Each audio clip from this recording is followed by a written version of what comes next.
Okay, this is the third video in my series about my latest reflections and understanding. You know, this video I want to kind of go backwards philosophically.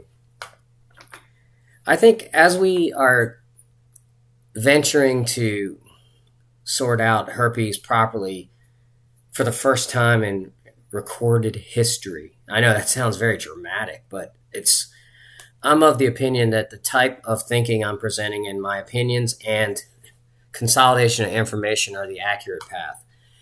First of all, you folks, the patients, need to realize you've been duped. So watch my first videos. If you're not even, let's just assume I'm right, that this is not even a virus, that it's more like a transmissible contact dermatitis. So you don't have some parasitic process you're spreading to people. It's no worse than poison ivy in some ways. But this article points out how you've been duped by society. So how herpes became a sexual bogey, well, I guess a boogeyman. I thought it was bogeyman, but you get my point. Okay, if you were an American between age 14 and 49 reading this, there's a decent chance you have genital herpes and don't know it. Well, that's already interesting. 11% of Americans in that age range have HSV2.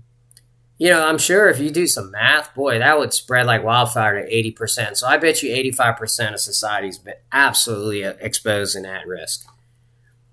So most of them, more than 4 and 5, have no idea they have it. All right. That's partly because the government health officials think we're better off that way. In 2019, the herpes diagnosis still carries an intense stigma.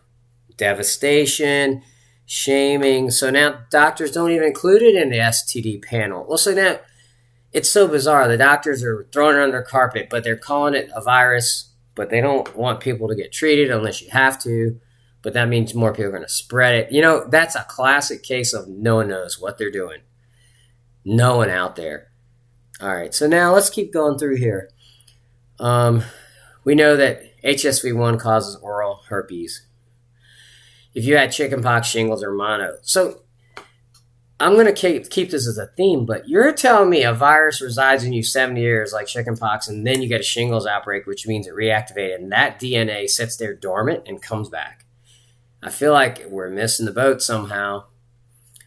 So let's see if I can find. Okay, Barry Margillis and Professor Towson says he tells the students that herpes viruses are extremely common pathogens that have actually sort of evolved a fabulous coexistence with us.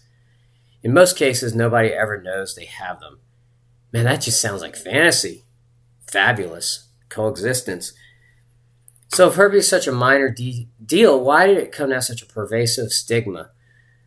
Okay, it wasn't even on the public radar until the 80s. Then the cover of Time said herpes new sexual leprosy. And then one of the oldest subplots has to do who's been falsely blamed for making it a boogeyman in the first place? Drug companies. Falsely blamed. Well, I don't know about that. Now they're saying herpes has been infecting hominids for millions of years. Oh, yeah, I'd like to know how these geniuses know that. Then only in 1967 did they distinguish between HSV1 and 2. They even thought it correlated between cervical cancer. You're going to find that none of this does. That it's really more like allergies, an immune defect, and the immune defect leads to actually problems in the collective ecosystem and immunity. This isn't in this article, but it's really a good article pointing out how it used to be one thing. Like, how is it we used to have syphilis and chancre and all this, and now it's herpes and HIV?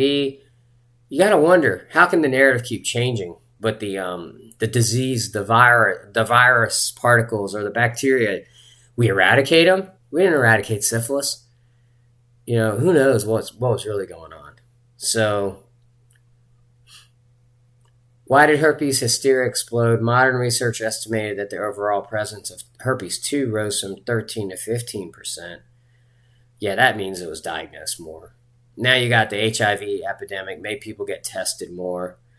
So this is a great article. It goes on. But the real killer to me is by 1980, acyclovir came out, and the drug companies, of course, loved that sexual leprosy's out. So I just want you guys to realize that they got some concept here they can't cure. Most likely, the Zovirax affects your T cells, because I'm really starting to believe the premise that herpes is more like an immune disorder and a contact dermatitis of sorts. And what we need to do is control the immune system and balance it of the patient. And that's where I'm headed. So that's the start of video 4. Let me go into some articles now. So proving the immune side. I mean, the first part of this video is to prove the part that this is somewhat man-made, and the stigma and the hysteria. And now people are depressed and all this. But you got to step back and say these same clowns believe like you can put a piece of like cloth over your face and prevent one of these other viruses. And then they can come up with a vaccine that quickly. But they can't find one for herpes in this one. So nothing adds up. You got to listen to what I'm saying there. So now let's find stuff that does add up. So here's one article I found that's interesting. This further proves what I'm suggesting. Immune response to herpes simplex virus in patients. Relationship between interferon production and cytotoxic responses. A lot of times when it's complex, you sometimes want to go to the last sentence. These observations suggest that gamma interferon produced by HSV immune T cell may also act as an autoregulatory factor against the production of cytotoxic cellular activity. Forget against herpes. What it does is the T cells are involved in secreting stuff that causes the skin reaction. All right. So that's the first thing I want you to realize. Number 2, this article, long-term remission of recurrent herpes labialis, it's the lip, following topical imiquimod on distant healthy skin. So this furthers so this is like an allergy shot. So the imiquimod was created to modify the immune system, and it was created to ward off genital warts. Now, I'm going to say it's the same thing. Genital warts, they say it's HPV. It's probably another bizarre contact reaction. So all these things you get them from contact. It's some reaction. Is it oils between people, or you're actually responding to the destructive debris, like as if poison ivy were contagious, is the best way to look at this, which it's not. But this is like a contagious poison ivy is my theory. Whoops, antivirus guy.